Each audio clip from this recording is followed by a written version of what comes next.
matapos ang mga tricycle driver, mga TNVS driver naman po ang makakatanggap ng 5,000 pisong ayuda simula po ngayong araw. Tulong po yan sa mga driver sa gitna ng tumataas na presyo ng petrolyo. Live mula sa Maynila, nasa frontline ng balitang yan si Nina Ompauco. Nina, marami na bang nakapila dyan?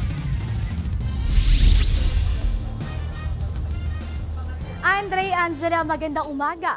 Pasado alas 5 ng umaga ay andito na ang mga tauhan ng DSWD para mamahagi ng 5,000 pisong cash relief assistance para sa mga kapatid nating TNVS driver ngayong araw.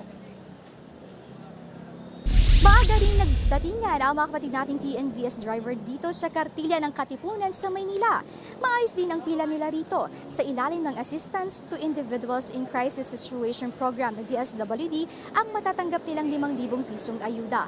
Ayon sa DSWD, ang listahan ng mga makakatanggap ng cash aid ay galing sa transport network companies na sumasailalim sa verifikasyon ng LTFRB. Kasama sa mga TNC ay Grab, Joyride, InDrive at iba pa. Hindi pa po kasama dito ang mga motorcycle, taxi at delivery riders. Abiso sa mga TNVS driver na kukuha ang ayuda, kailangan dala nyo ang inyong driver's license at isang photocopy nito para maklaim ang ayuda para sa maayos na payout. Hinati ang schedule sa 2 shift, depende sa unang letra ng apelyido ng driver.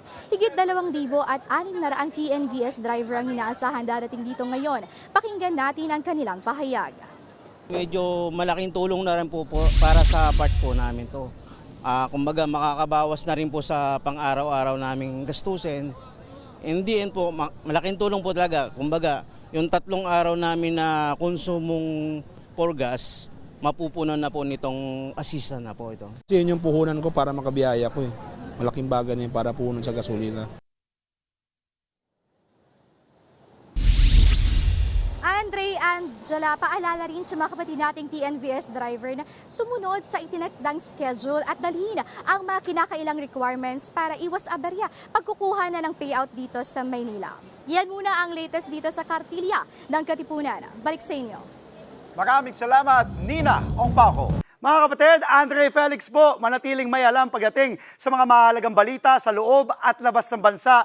Mag-follow at mag-subscribe na po sa social media pages ng News 5.